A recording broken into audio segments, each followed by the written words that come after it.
మహాగణుడైన మా ప్రియ పరలోకపు తండ్రి, ఈ ఉదయకాల సమయంలోనైనా నీ పాదసందులో మీ నామాన్ని మహింపరుస్తూ యొక్క నాయన ఈస్టర్ సండే సందర్భంగా నువ్వు తిరిగి లేచినటువంటి పునరుద్ధాన్ని ప్రకటించడం కొరకు మీ బిడ్డలుగా మేము చేరి మీ నామాన్ని మహింపరుస్తుండగా ఎక్కడిద్దరు ముగ్గురు ప్రార్థన చేస్తారు వారు వాగ్దానం చేసిన గొప్ప దేవుడా, మా మధ్య మీరు ఉన్నారు కనుక మేము చేసినటువంటి యొక్క నాయన మరి వర్తమానం కొరకు మీ నామాన్ని ప్రభు మహింపరుస్తూ అనేకులకు దీవెనకరంగాను చేరువచ్చిన ప్రతి ఒక్కరికి దీవెనకరంగా ఆశ్రమండి భాగ్యం దయచేస్తారని మమ్మల్ని మీరు సాధారణంగా పాత్ర వాడుతూ మీరే మహింపొంది దీవెన దయచేస్తారని యేసు నామమున అడుగుచున్నాం తండ్రి, ఆమేన్.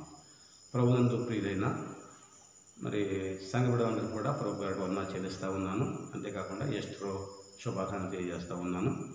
ఉదయకాల సమయంలో మరి మనం ఈ పూజామున దేవుని మందిరంలో మీరు ఎవరు లేకపోయినా మనం కలుసుకోకపోయినా మా దగ్గర ఉన్నట్లుగా భావించి మరి ప్రభునామాన్ని మహింపరుస్తూ ఈరోజు ఈ యొక్క కార్యక్రమాన్ని మేము జరిగిస్తూ ఉన్నాం కనుక మొట్టమొదటి ఒక పాట పాడుకొని సురేష్ వచ్చి పాట పాడతారు. పాట పాడిన తర్వాత మరి దేవుని వర్తమానంలోకి వెళ్దాం. కొంత సమయం ప్రభుత్వం గడుపుదాం. మీరందరూ కూడా మీ స్థలాల్లో గృహాల్లో ఉండి మీరందరూ కూడా ప్రార్థన ఉండండి. ప్రార్థన చేసుకుని మరి పాట పాడుతుండగా దేవుని నామం మహింపరుద్దాం. అందరూ కూడా ఏకీభవించండి.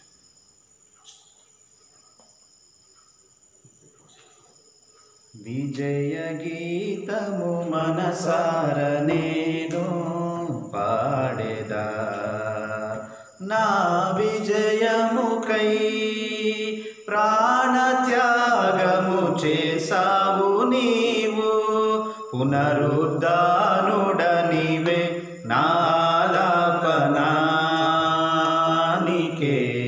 నారాధనా, పునరుద్ధానుడనివే నాలాపనానికే నారాధనా. ఉన్నతమైన నీ ఉపదేశము నా నిత్య జీవముకే, పుటము వేసితివే నీ రూపము చూడనాలో. ఉన్నతమైన నీ ఉపదేశము నా నిత్య జీవముకే, పుటము వేసితివే నీ రూపము చూడనాలో. యేసయ్యా నీ తీర్మానమే నన్ను నిలిపినది, నీ ఉత్తమమైన సంగములో. యేసయ్యా నీ తీర్మానమే నన్ను నిలిపినది, నీ ఉత్తమమైన సంగములో. విజయ గీతము మనసార నేను పాడేదా, నా విజయముకై ప్రాణత్యాగము చేసావు నీవు, పునరుద్ధానుడనివే నాలాపనానికే నారాధనా, పునరుద్ధానుడనివే నాలాపనానికే నారాధనా. సర్వసత్యమే నా మార్గమై, సంఘక్షేమమే నా ప్రాణమై. సర్వసత్యమే నా మార్గమై, సంఘక్షేమమే నా ప్రాణమై. లోక మహిమ చూడక నీ జాడలు వీడక, లోక మహిమ చూడక నీ జాడలు వీడక, నీతోనే నిలవాలి నిత్య సీయోనులో. ఈ దర్శనం నా ఆశయం, ఆనందం నీలోనే, ఆధారం నీవేగా, ఆశ్రయం నీలోనే. నా యేసయ్యా స్తోత్రార్హుడా, అర్హతే లేని నన్ను ప్రేమించినావు. జీవింతు ఇలాలో నీ కోసమే సాక్షార్థమై, ఆనందం నీలోనే, ఆధారం నీవేగా, ఆశ్రయం నీలో యేసయ్యా స్తోత్రార్హుడా. హల్లెలూయా. మంచిది దేవుని పిల్లారా, ఈ యొక్క ఉదయకాల సమయంలో మనము వాక్య పఠనం చేసుకుందాం. మరి కీర్తన గ్రంథము 138వ కీర్తనలో ప్రభువు చెప్పిన మాట ప్రకారంగా వారి నిబంధన పఠనాలు మనం చేద్దాం. దేవుని యొక్క నా మహిమార్థమే ప్రభు సన్నిధిలో ఆ మాటలను చదువుతున్నాను. నేను నా పూర్ణ హృదయంతో నేను నీకు కృతజ్ఞతలు చెల్లిస్తున్నాను. దేవతల ఎదుట నిన్ను కీర్తించను. నీ పరిశుద్ధాలయంతో నేను నమస్కారము చేయుచున్నాను. నీ నామంతటి కంటే నీవిచ్చిన వాక్యము నీవు గొప్ప చేసి ఉన్నావు. నీ కృపాసత్యమును బట్టి నీ నామమున కృతజ్ఞతలు నేను చెల్లించను. నేను మొర్రపెట్టిన దినమున నీవు నాకు ఉత్తరం ఇచ్చితివి. నా ప్రాణంలో ప్రాణ పుట్టించి నన్ను ధైర్యపరిచితివి. యెహోవా, భూరాజులందరూ నీవు సెలవిచ్చిన మాట విని నీకు కృతజ్ఞతలు చెల్లించెదరు.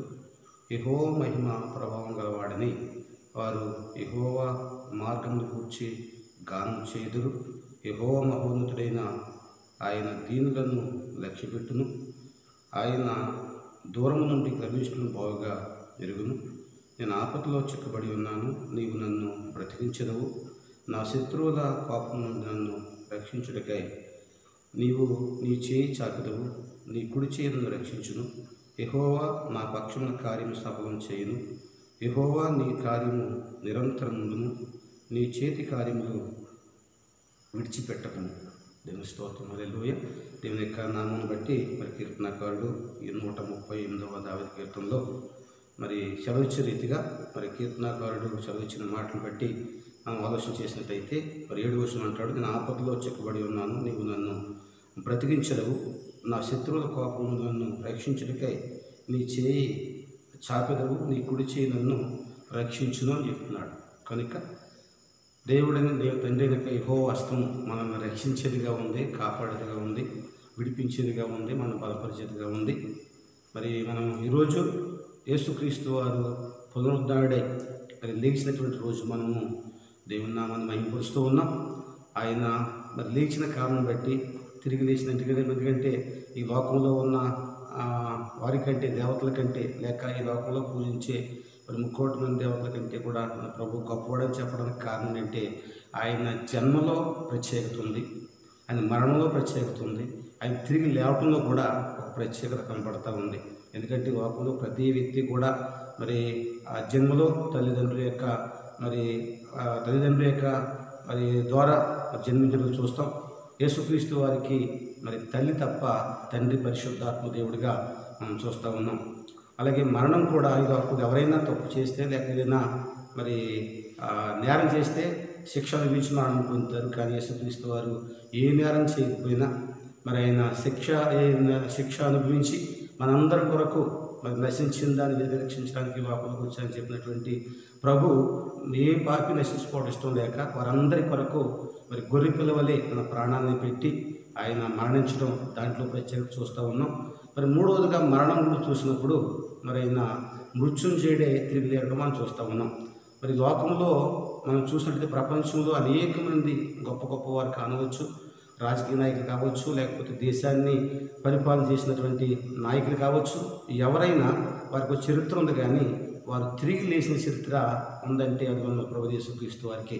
కనుక అంత గొప్ప దేవుడైనటువంటి మరి యేసుక్రీస్తు వారిని మనం ఈరోజు పునరుద్ధానం జ్ఞాపకం చేసుకోవటం మనందరికీ దీవెనకరము. మనందరం కూడా ఈరోజు మరి ఈ యొక్క కరోనా వ్యాధి వల్ల లేక కరోనా మరి వల్ల ప్రపంచం అంతా ఉడికిపోతున్న దినాల్లో సంఘంలో ఆరాధన చేసుకోవడానికి ఆస్కారం లేని పరిస్థితుల్లో ఇదే సమయంలో మనం ప్రతిరోజు ఏం చేసేవారు అంటే తెల్లవారుజాము 3 గంటలకే గ్రామం అంతా కూడా మరి క్యాండిల్స్ పట్టుకుని దేవుడి దగ్గర నుంచి యేసుదేశం నుంచి పాటలు పాడుకుంటా తిరుగుతూ చివరికి మళ్ళీ మందిరంలోకి వచ్చి ప్రార్థన చేసుకుని అదేవిధంగా మనం 3 సంఘాలు అనుకుని ఇటు పోతాయిలంక నుంచి అటు ముంగండ, కటార్లంక, కారిపల్లి పరిసర ప్రాంతం అంతా తిరుగుతూ దండయాత్ర చేసేవాళ్ళం. ఈరోజు అది లేని కారణం చేత ఎవరో చింతించకుండా మనం అందరూ కూడా మీరు ఎవరు లేకపోయినా నేను మా కుటుంబ సభ్యులుగా దేవుని మందిలో కూర్చుని మేము ప్రార్థన చేస్తూ ఉన్నాం. మా ప్రార్థనలన్నీ కూడా ఆలకించి ప్రభు మీకు సహాయం చేసినట్లు మీరు కూడా ప్రార్థన ఏకీవించండి. ఎందుకంటే మరి ఇక్కడ 38వ కీర్తనలో 7వ వచనం మనం చూసే కదండి, నేను ఆపదలో చిక్కుబడి ఉన్నాను, నీవు నన్ను బ్రతికించదు.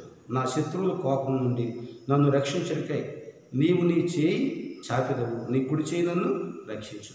దేవుని కష్టం మన శత్రువులు, మనకి ఈ లోకంలో రకరకాల మరి ఏ నేరం చేయని ప్రభువుకే శత్రువులు ఉన్నారండి. ఏ నేరం చేయనటువంటి మరి ప్రభువుకే ఎప్పుడు హింసిద్దామా కూడా తిన్నటువంటి వారిలోనే శత్రువుల్ని మరి సైతాన్ని లేపడం, మరి ఆయన హింసించడం మనం చూస్తూ ఉన్నాం. కనుక ఈ లోకంలో ప్రేమించేవారు ఉన్నా లేకపోతే శత్రువులు మాత్రం ప్రతి ఒక్కరికి ఉంటా ఉన్నారు దేవుడికి ప్రభుకున్నట్టే. అలాగే మనకు కూడా ఉన్నారు. కనుక మనం దేవుని సన్నిధిలో నమ్మకం కలిగి విశ్వాసం కలిగి ప్రభు సన్నిధిలో ప్రార్థించవలసిన వారిని ఉన్నాను. ఈ సంఘటన సందర్భంగా ప్రభు చెప్పినట్లుగానే మన శుక్రవారము ఉదయం మొదలుకొని సాయంకాలం హింసించబడి ఆయన మరి సాయంకాలం 6 గంటలకే ఆయన సిలివేయడం జరిగింది. శుక్రవారం సమాధిలో ఉన్నారు, అలాగే శనివారం సమాధిలో ఉన్నారు. శనివారం తెల్లవారుజామునే ఆయన మరి లేచినట్టుగా నేను వాక్యం చదివిస్తూ ఉంది. ఆయన లేచితే అని చెప్పినప్పుడు మరి ఆయన లేచితే అని చెప్పినట్టు మాట గుర్తుంచుకొని కొంతమంది స్త్రీలు మార్కు సువార్తలో మనం చూస్తాం. అది 16వ అధ్యాయము మొట్టమొదటి చూసినట్టయితే మార్కు సువార్త 16వ అధ్యాయము మొట్టమొదటి విషయం చూసినట్టయితే దేవుని సన్నిధిలో దేవుని బిడ్డలారా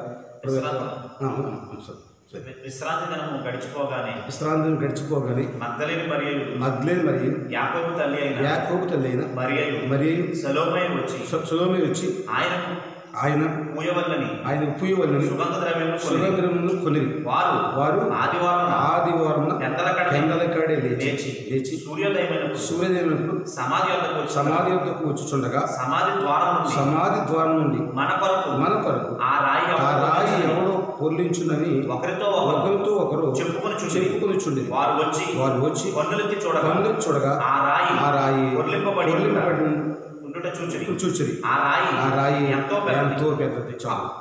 దేవుని యొక్క వాక్యం చూసినట్టయితే మరి చెప్పిన రీతిగా ప్రభువు చెప్పిన రీతిగా ఆయన లెగిస్తాడు అన్న విషయం కూడా గుర్తెరగకుండా కొంతమంది స్త్రీలు మగ్దలేని మరియా, యాకోబు తల్లి అయినటువంటి మరియా, సలోమి ఈ ముగ్గురు కూడా వారు సిద్ధపాటు చేసినటువంటి సుగంధమేలు తీసుకుని యేసుక్రీస్తు యొక్క దేహానికి సమాధికి మరి దాన్ని పూద్దామని చెప్పి దాన్ని రాద్దామని చెప్పి వారు వాటిని తీసుకుని వచ్చి మరి వస్తూ ఒక ఆలోచన ఏంటంటే ఆయన గుహలో ఉంచారు కదా, రాయి పొర్లించారు కదా, రాయి పెట్టి సీలేశారు కదా, మరి చాలామంది బొట్లు కాపలా కాస్తున్నారు కదా, మన కొరకు రాయి ఎవరు పొర్లిస్తారు ఎవరు దొర్లిస్తారు అని చెప్పి ఆలోచన చేస్తున్నప్పుడు వారు ఆలోచన దేవుడు ఆయన చెప్పినట్లుగానే మరి తెల్లవారుజామునే ఆ రాత్రే ఆయన లేచడం మనం చూస్తూ ఉన్నాం. కనుక దేవుని బిడ్డలారా, మన ప్రభువు యేసుక్రీస్తు వారు మృత్యుంజయుడిగా తిరిగి లేచారు.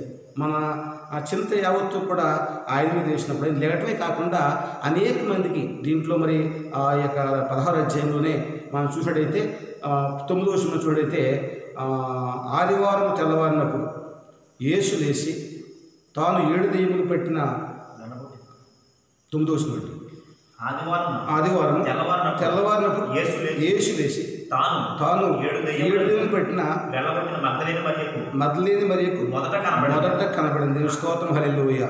కనుక ఎవరినైతే ఆయన మరి ప్రేమించారో, ఎవరైతే విశ్వాసంతో ప్రార్థన చేస్తున్నారో, ఎవరైతే ఆయన కొరకు వెతుకుతున్నారో, ఎవరైతే ఆయన వెంబడిస్తున్నారో వారికి ఆయన కనిపించి చూస్తూ ఉన్నారు. కనుక ఈ యొక్క ఉదయం ఎక్కువజామున మీకు ఈ మాటలు అందిస్తున్నటువంటి నేను లేక దేవుని సేవకునిగా మేము ఆయన చెప్పి ఆయన మనకి ఇస్తున్నటువంటి మరి ధైర్యం ఏంటంటే, మీరు నన్ను వెదకండి, మీరు ఎవరైతే నన్ను వెతుకుతారో వారు నన్ను కనుగొంటారు, ఎవరైతే నన్ను వెంబడిస్తారో వారు నా యొక్క తండ్రి మహిమను చూస్తారని చెప్పి మరి ప్రభువు చదివించిన మాట మనం చూస్తూ ఉన్నాం. ఎందుకంటే ఇది సామాన్యమైన మనకి రావడానికి కారణం ఏంటంటే, యేసుక్రీస్తు వారు జీవించున్నప్పుడు ఒక చక్కటి ఉపమానం చెప్పాడు.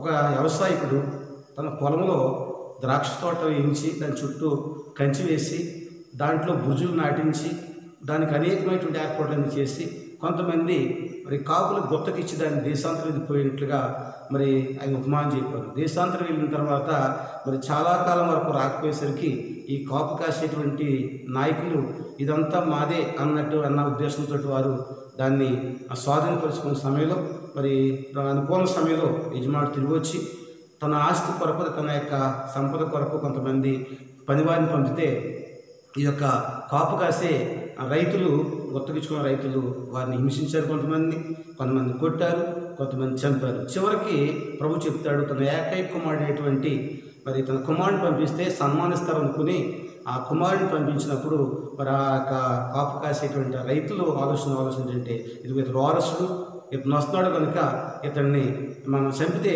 ఆస్తి మందైపోతున్న ఉద్దేశంతో వారు చేసిన పని ఏంటంటే ద్రాక్ష తోట వెలుగులు తీసుకెళ్ళిపోయి అతన్ని మరి సంహరించడం ప్రభు చెప్పిన ఉపమానం మనం చూస్తాం. కనుక మరి అదే రీతిగా ఈ యొక్క ఆశీర్వాదం అంతా సామాన్యమైన మంద కాదండి, అది యూదా జనాంగం కొరకు ప్రభు చేసిన వారు. నేను నశించినటువంటి మరి యూతుల కొరకే వచ్చాను, నేను నశించిపోతున్నటువంటి మరి నా జనాంగం కొరకు వచ్చాయని చెప్పి మరి చెప్పడం మనం చూస్తూ ఉన్నాం.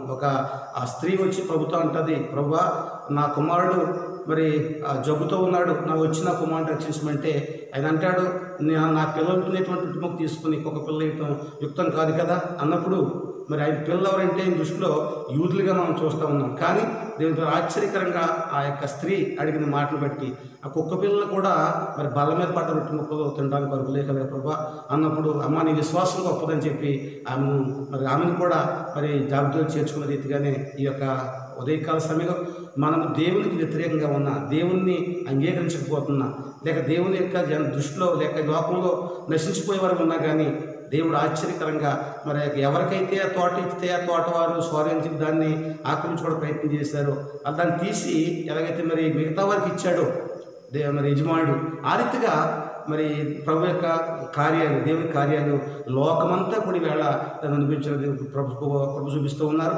కనుక దేవుని బిడ్డలారా ఈ గొప్ప సంగతిని బట్టి మనం ఎంతో సంతోషించవలసిన వారమై ఉన్నాము. కనుక దేవుని యొక్క సన్నిధిలో మనము ఎక్కువ ప్రార్థించవలసిన వారమై ఉన్నాము. ఎందుకంటే యేసుక్రీస్తు వారు మృత్యుంజయుడిగా, పునరుద్ధరుడిగా ఆయన తిరిగి లేచిన సంగతి మనం చూస్తూ ఉన్నాం. ఆయన గురించి మనము, ఎందుకంటే ప్రభు శాసనం చెప్పిన మాట అంటే, మీరు ఏమాత్రం కూడా నా గురించి చింతించకండి, మీ గురించి మీ పిల్లల గురించి చింతించమని చెప్పిన మాట మనం చూస్తూ ఉన్నాం. మరి లోకంలో జరుగుతున్నటువంటి పరిస్థితిని బట్టి మనం ఆలోచన చేస్తే ప్రభు దూరం దగ్గరే సమీపంగా ఉన్నాడని మనం నమ్ముతూ ఎక్కువ ప్రార్థన చేసి, ఎందుకంటే మనం ప్రభు సన్నిధిలో మనం ప్రార్థించవలసిన వారమై ఉన్నాము. ఆయన చెప్తున్న మాటనంటే, ఇదిగో నేను త్వరగా వస్తున్నాను. ఎవరైతే వారికి ఉన్నటువంటి విశ్వాసాన్ని గట్టిగా పట్టుకుని లేక వారికి కలిగి ఉందని గట్టిగా పట్టుకుని నన్ను వెంబడిస్తారో వారిని నా నిత్యరాజ్యానికి తీసుకెళ్తానని వాగ్దానం చేశారు. కనుక మనం ఎటువంటి పరిస్థితుల్లో కూడా మనం తొట్టిల్లకుండా, జరుగుతున్న పరిస్థితిని బట్టి దిగజారకుండా ప్రభువుని వెంబడిస్తే కనుక ఖచ్చితంగా ప్రభు మనకి తోడే ఉంటారు. మూడవ మాట మరి పత్రికా పట్టణంలో కూడా చూడితే మొదటి రాసిన పత్రిక 5వ అధ్యాయంలో చక్కటి మాట నాకు జ్ఞాపకం చేసుకున్నాం. ఎందుకంటే ప్రభువు లేచిన తర్వాత అనేక మందికి కనిపించడం మనకు వాస్తవమే. కానీ మొదటి కొరింథీ రాసిన పత్రికలో మనం చూసినట్టయితే అపోస్తలుడైన పౌలు కొరింథీ సంఘానికి చెప్తూ 5వ అధ్యాయము 6వ వచనం చూసినట్టయితే 6వ వచనం చూసినట్టయితే, మీరు అతిశయపడటం మంచిది కాదు, పులిసిన పిండి కొంచెమైనను మొత్తంతయు పులియజేయనని ఎరగరా, మీరు పులిపిండి లేని వారుగా కనుక కొత్త ముద్ద ఒకటికై పాతదైన పులిపిండిని తీసి పారవేయండి. ఇంతేకాక క్రీస్తు మన పస్కా పశువు వధించబడి గనుక పాతదైన పులిపిండితో దురాత్మ దుష్టత్వం పులిపిండితో కాక నిష్కపటము సత్యములను పులియనుడితో పడుగా ఆచరించండి. దేవుని స్తోత్రం, హల్లెలూయా. దేవుని యొక్క సన్నిధిలో దేవుని యొక్క నామహిమార్థమై మనం యేసుక్రీస్తు వారు పునరుద్ధరుడై మనకు చెప్తున్న మాట ఏంటంటే, ఇదిగో నేను నశించిందని వెనక రక్షించడానికి లోకంలోకి వచ్చాను.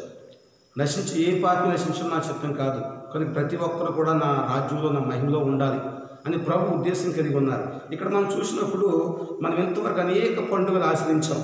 అనేకమైనటువంటి పండుగలు, క్రిస్మస్లు కానీ, గుడ్ ఫ్రైడేస్ కానీ, లేకపోతే ఈస్టర్ కానీ, లేకపోతే ఉపవాస పండుగలు కానీ, రకరకాల కోతల పండుగ, రకరకాలైనటువంటి పండుగలు బైబిల్లో అనేక పండుగలు ఉన్నాయి. అనేక సంఘాలు ఆచరిస్తూ ఉంటారు. మనమైతే 4 పండుగలు ఖచ్చితంగా మనం ఆచరిస్తూ ఉన్నాం. కనుక ఎన్ని పండుగలు ఆచరించినా మరి ప్రవక్తల గ్రంథంలో అంటాడు, మరి మీ పండుగలు నాకు అసహ్యం అయిపోయి అంటాడు. కనుక మన పండుగలు ఏ విధంగా ఆచరిస్తాం కాదు కానీ, పండుగల గురించి కాదు కానీ ప్రభువుకి సిద్ధంగా ఉన్నాము. అదే మన పులిపిండితోటే మనం హృదయంలో పాపము, శాపము, దేవునికి ఇష్టం కానటువంటి ఆ పులిపిండి మనలో ఏమైనా ఉంటుందని తీసి పారవేసి మీరు ఇక్కడ అంటాడు క్రొత్తదైనటువంటి పాతది 7వ అంటాడు మీరు పులిపిండి లేని వారి కనుక కొత్త ముద్ద అవుటకై ఆ పాత పులిపిండిని తీసి పారవేయండి. అంతేకాకుండా క్రీస్తుని మన పస్కా పసుపు వధించబడింది కనుక పాతైన పులిపిండితో దుర్మార్గతయు దుష్టత్వమును పులిపిండితో కాకుండా నిష్కపటము సత్యమైన పులిపిండితో మీరు పండుగ ఆచరించండి. ప్రభువు కోరేది ఏంటంటే మనము మరి పులిపిండి లేని వారమై పులుపు లేని వారమై పాపం లేని వారమై దేవుని ఎదుట నిలబడాలని చెప్పి ఆయన ఉద్దేశంతో ఉన్నది కనుక మనం దేవుని ఎదుర్కోవడానికి ప్రభుని ఎదుర్కోవడానికి త్వరలో రాబోతున్నారు. జరుగుతున్న పరిస్థితులు బట్టి మనం ఆలోచన చేయవలసింది ఏంటంటే ప్రభు త్వరగా వస్తున్నారని చెప్పి మనం నమ్మాలి. కనుక ఆయన వచ్చే సమయంలో ఈ జరిగిన సంఘటనలు బట్టి దేశమంతా కూడా జరుగుతున్నటువంటి ఈ భయంకర వ్యాధులు కావచ్చు, మరి అనేక విషయాలు ప్రభు వచ్చే ముందు జరిగేటువంటి వింతలు విడ్డూరాలు ఇంతకుముందు మనము చూస్తూ ఉన్నాం. ఒకసారి మిడతలు చేయంగా, ఒకసారి ఏమో మరి కొన్ని ప్రాంతాల్లో అగ్ని కాలిపోయి మొత్తం అడుగులన్నీ తగులుడిపోతున్నాయి అన్నారు. మరొక ప్రాంతంలో అయితేనే భూకంపాలు, ఆ తెగుళ్ళు, రకరకాలైనటువంటి విపత్తులు మనం చూస్తూ ఉన్నాం. ఇవన్నీ జరుగుతున్నప్పుడు ప్రభు చెప్పాడు మీరు ఏమాత్రం కూడా కలవరపడకండి, నేను మిమ్మల్ని బలపరుస్తానని చెప్పాడు. ఎందుకంటే నేను త్వరగా వస్తున్నాను కనుక మీ కలిమందుని గట్టిగా పట్టుకోమని చెప్పాడు. కనుక ఈ పునరుద్ధాన మందు మనం అనేక విషయాలు మరి ప్రభు యేసుక్రీస్తు వారు లెగిసి తన శిష్యులను బలపరిచాడు. అమ్మాయి మార్గం వెళ్తున్నటువంటి శిష్యులు కలవరపడుతున్నటువంటి బలపరిచాడు. అలాగే మరి మగ్దలేని మరియను బలపరిచాడు. 7 దేహాలు పట్టినటువంటి స్త్రీని బలపరిచాడు. అలాగే అనేక మందిని బలపరిచేటువంటి ప్రభు సన్నిధిలో మనం ఉన్నాం కనుక ఈ మాటలు వినిచిన మనందరం కూడా ప్రభు నా పక్షంగా ఉన్నాడు, నాకు సహాయం చేస్తాడు, నేను ఆయన్ని వెంబడిస్తే నన్ను విడిచిపెట్టడు అనేటువంటి మంచి విశ్వాసంతో ప్రభు సన్నిధిలో మనందరం కూడా ప్రార్థనాపూర్వకంగా ముందుకు సాగితే ఖచ్చితంగా ప్రభు యొక్క మహిమ మనం చూస్తాం, దేవుని యొక్క దీవెనను పొందుకుంటాం. నేను ఎక్కువ సమయం మాట్లాడటం మరి కాదు, కానీ దేవుని యొక్క సన్నిధిలో మనం ప్రార్థన చేసుకుని ఈ యొక్క మాటలు ముగించుకుందాం. ఈ మాటల ద్వారా మనము, మన కుటుంబాలు, మన యొక్క బిడ్డలు అందరూ కూడా మరి మన దూర ప్రాంతంలో వారు, దూరదేశంలో ఉన్నటువంటి వారు, మనం ఎవరైతే ప్రేమిస్తున్నారో ఎంతమంది మనం ప్రార్థన చేస్తామో వారందరినీ దేవుడు దీవించి ఆశ్రయించింది కాక ఆమె ప్రార్థన చేస్తాము. దయామడిది మా తండ్రి, కృపగల మా యేసయ్య, మీకే స్తుతి స్తోత్రాలు చెల్లిస్తూ ఉన్నాం ప్రభా. ఈ ఉదయకాల సమయంలో అనేక మంది బిడ్డలు ఇదిగో ఈరోజు పండుగ లేదు లేక ఈస్టర్ ఎంతో సంతోషంగా ఆచరించే వాళ్ళము, దండయాత్ర చేసేవాళ్ళము, మరి సమాధుల్లోకి దొడ్డుల్లోకి వెళ్ళి మరి మరి మరి మరి ఆచరించేవాళ్ళము, అనేక కార్యక్రమాలు జరిగించేవాళ్ళము, దండయాత్రతో కొన్ని గ్రామాలు తిరిగి సువార్త అందించేవారము. పాస్టర్ అని చెప్పేవారు వేదంతో ఫోన్ చేస్తున్నప్పుడు వారిని ఏ రీతిగా మరి ధైర్యపరచాలి, ఏ రీతిగా తండ్రి వారిని బలపరచాలనేటువంటి ఉద్దేశంతో ఇదిగో తండ్రి చిన్న కార్యక్రమాన్ని ప్రభావ మేము నీ సన్నిధిలో జరిగిస్తుండగా ఇదిగో మేము మా కుటుంబంతో కలిసి మేము చేసే ప్రార్థన ఇదిగో తండ్రి మందిరంలో ఇదే సమయంలో అనేక వందలాది మంది ప్రజలతో నీ నామాన్ని మహింపరిచేవారము, యవనస్తులు మరి బిడ్డలు ప్రభు ఎంతో ఉత్సాహంగా ఈ కార్యక్రమం జరిగించేవారు. ఈ కార్యక్రమం చూసి గ్రామంలో అనేక మంది ఈరోజు ప్రభు లెగిచాడా అనేటువంటి ఒక మరి నైనా ఆశ్చర్యకరంగా వారు ఇళ్ళ నుంచి బయటకు వచ్చి చూసే సంఘటనలను చూసేవాళ్ళం. ప్రతి సంవత్సరం కూడా ఈ సంవత్సరం అయినా తండ్రి మరి మేము ఆ కార్యం చేయకపోయినా మీ దాసుడిగా మీ సన్నిధిలో ప్రభా మీ బిడ్డలుగా మేము ప్రార్థన చేస్తుండగా ఆ కార్యం మీరు జరిగిస్తారని, మా గ్రామం అంతా మీరు మాకు అప్పచెప్పినటువంటి 3 సంఘాల్లో కూడా అద్భుత కార్యాలు జరిగిస్తారని కలవరంతో ఉన్నటువంటి హృదయాన్ని ధైర్యపరిచారు కనుక ఆ రోజు అదే రీతిగా మా యొక్క బిడ్డలందరూ, మా ఆత్మీయ బిడ్డలందరికీ కలవరతో హృదయాలకు ధైర్యపరచండి. అంతేకాకుండా ఈ వ్యాధి వల్ల ఏం సంభవిస్తుందో, ఎవరి మీదకి వస్తుందో, ఎవరి మీదకి భయంకర ప్రమాదం ఉంచుకొస్తుందని చెప్పి నాయన ఆందోళనతో ప్రభా అనేక మంది జనం ఉన్నారు తండ్రి, అనేక మంది ప్రయాసపడుతున్నారు తండ్రి. దానికి మందు కనిపెట్టడం కొరకు కూడా ప్రభా మరి సిద్ధపడుతున్నారు నాయన. నిశ్చితమైతే అనేక వ్యాధులకు నీ బిడ్డలే మందు కనిపెట్టారు, దీనికి కూడా ప్రభా నీ బిడ్డల ద్వారా ఒక మందు నువ్వు రప్పించబోతున్నావు అని చెప్పి మేము నమ్ముచున్నాం, విశ్వాసంతో ప్రార్థన చేస్తూ ఉన్నాం. దేశ నాయకులు, అలాగే తండ్రి దేవ మరి డాక్టర్లు, పోలీసు వారు, అలాగే నైనా ప్రతి రెవెన్యూ ప్రతి సిబ్బంది వారు తండ్రి ఎంతో ప్రయాసపడి దీన్ని కంట్రోల్ చేయని ఆశపడుతున్నారు కనుక నాయన ఎవరు కంట్రోల్ చేయని ఆశపడ్డా కానీ అది మా వల్ల కాదు. కానీ తండ్రి నీవు ప్రభా మా పట్టణాన్ని కాపాడకపోతే నాయన దాన్ని కావలి కాసేవాళ్ళు మేలుకొని వ్యర్థమని చెప్తున్నారు కనుక నాయన మీరే తండ్రి మమ్మల్ని కాపాడాలి, మీరు మాకు సహాయం చేయాలి, నీ కృపను గ్రహించాలి. ఈ మాటలు నుంచి మమ్మల్ని అందరినీ కూడా దీవించండి, చేరవచ్చిన ప్రతి ఒక్కరిని ఆశించి మీరే మహిమ పొందుతారని యేసు నామమున తండ్రి. పరలోకమందున్న మా తండ్రి, మీ నామం పరిశుద్ధపరచబడును గాక, మీ రాజ్యం వచ్చును గాక, మీ చిత్తము పరలోకమందు నెరవేరినట్లు భూమి యందును నెరవేరును గాక. మాకు కావలసిన ఆహారం నేడు మాకు దయచేయండి, మా రుణస్తులను మేము క్షమించి ఉన్న ప్రకారము మా రుణములను క్షమించండి, మమ్మల్ని శోధనలోనికి తేక కీడి నుంచి దుష్టుని బారి నుంచి తెప్పించండి. రాజ్యం, శక్తి, మహిమ నీవే ఉన్నావు తండ్రి. ఆమేన్, ఆమేన్, ఆమేన్. మన పరమ తండ్రి యెహోవా దేవుని ప్రేమ, కుమారుడు యేసుక్రీస్తు వారి కృప, పరిశుద్ధాత్మ యొక్క సావాసం, సమాధానం ఇప్పుడు ఎల్లప్పుడూ ఇచ్చిన పరిశుద్ధులకు, సర్వలోక పరిశుద్ధులకు ఈ మాటలు ప్రతి ఒక్కరికి తోడు దాల్సిన కాసు కాపాడు కాక. ఆమేన్, ఆమేన్, ఆమేన్.